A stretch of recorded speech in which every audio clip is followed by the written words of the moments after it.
As I might have said earlier, the executive together with the judiciary are currently in a fight in Kenya. And this fight seems might contradict everything and how the affairs of this republic are and how the constitution is executed in the current administration led by President William Ruto. The reason I'm saying this, yesterday President William Ruto went ahead to call out Justice Lawrence Mugambi for his sentiments, trying after he went ahead to give an executive order barring the Inspector General of Police from putting police barricades in Nairobi and putting roadblocks for people not to access the CBD during demonstrations. Now it seems after Ruto went ahead to disrespect the judiciary and not to give to give the judiciary its independence. Now the judiciary has hit back on President William Ruto, and this one is a big blow to President William Ruto because he thought that the matter on Iebc had been settled and forgotten. As we speak, the High Court of Kenya has quashed Ruto's appointment of Iebc commissioners.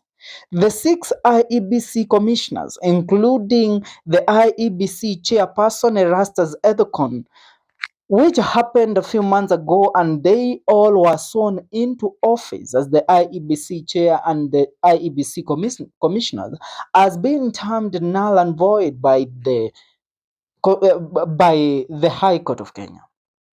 The High Court has quashed President William Ruto's appointment of Erastus Ethekon as Iebc chairperson and 6 others as commissioners for breaching an interim order halting the gazettement and formal appointment.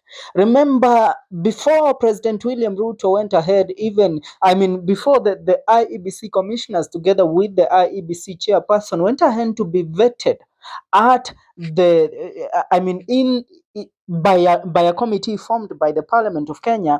At the Parliament, the High Court of Kenya had given out an interim order halting the officialization of these people as the Iebc commissioners and the Iebc chairperson.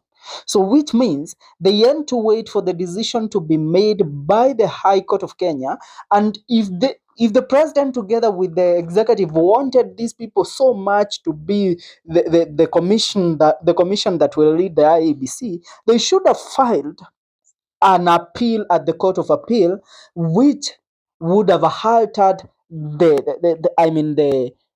order given, the executive order given by the High Court of Kenya, halting the swearing in of the Iebc commissioners. But they did not do that.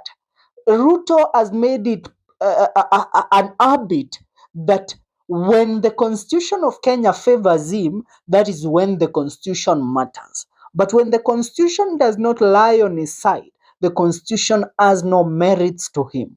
And now he has proven beyond reasonable doubt that he is not a man ready to follow the Constitution of the Republic of Kenya, because day in, day out, he keeps on playing around with the judiciary.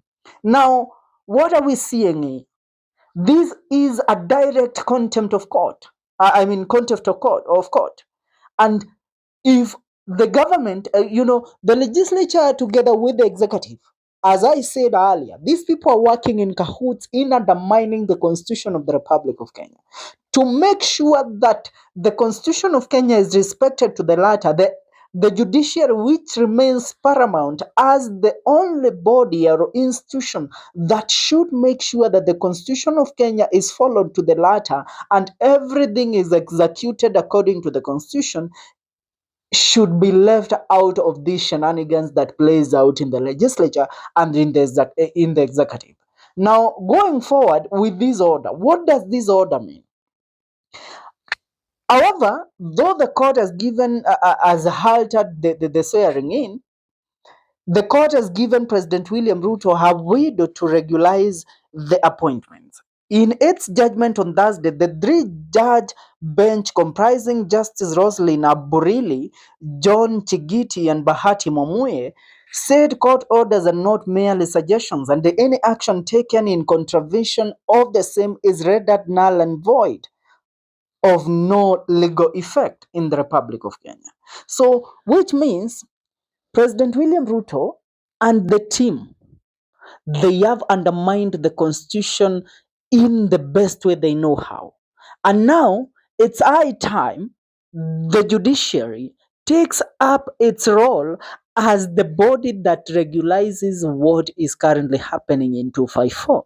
And that is what the three judgment say today. We are not going to follow, we are not going to fall into place to worship President William Ruto. For we to follow President William Ruto, he has to make sure that everything he does is in accordance with the law. Are we together? Even the president has been heard openly, clearly, in violation of the Constitution of Kenya, ordering police officers to shoot demonstrators on their legs. I mean, what type of a president do we have? Now, the High Court of Kenya says the appointment of the recent Iebc chairperson Erastus Edong Ethekon, together with the 6 others as the Iebc commissioners, it is null and void, and they have no legal capacity to rule or to carry out obligations meant for the Iebc, because the Independent Electoral Boundaries Commission, as a body, it is the body that is supposed to do what? To carry out the correct ways, and to carry out an election in this country. Remember, as we speak about this order, yesterday we received intel that one man by the name of Jose Camargo, a man that was rumored to have interfered with the Iebc servers back in the year 2022 to make President William Ruto win the election, was currently in the State House of Kenya. Now, what does that tell us? The president appointed this Iebc that kneels before him and worships him so that he can be able to cook up numbers ahead of the 2027 election to make sure that he wins the election. And that is why the High Court of Kenya and the judiciary of the Republic of Kenya should be protected by all means to make sure that it isn't compromised. Because if the judiciary is compromised and we allow the things that we are hearing continue happening, then in 2027, there will be no election literally. We have heard Ruto's close ally and friend, who currently resigned as the advisor to the president, Bwana Moses Kuria, claiming that in 2027 there will be no election. Why should Moses Kuria say that? Because he knows Ruto better than we know him. He knows him more than we know him. And that is why we are hearing news that Jose Camargo, a man that was wanted by the Republic of Kenya for interference with the matters elections of the Republic of Kenya, had been invited to the State House for a meeting with President William Ruto to know how they will manipulate the numbers and to interfere with the Iebc servers ahead of the 2027 general election. Wadau, nchi hii tunaelekea wapi? Ni hayo kwa sasa, mtazamaji. Naomba kusikia maoni yako, tuungane katika video zetu zijazo. Hii ni The Kenyan Daily Report.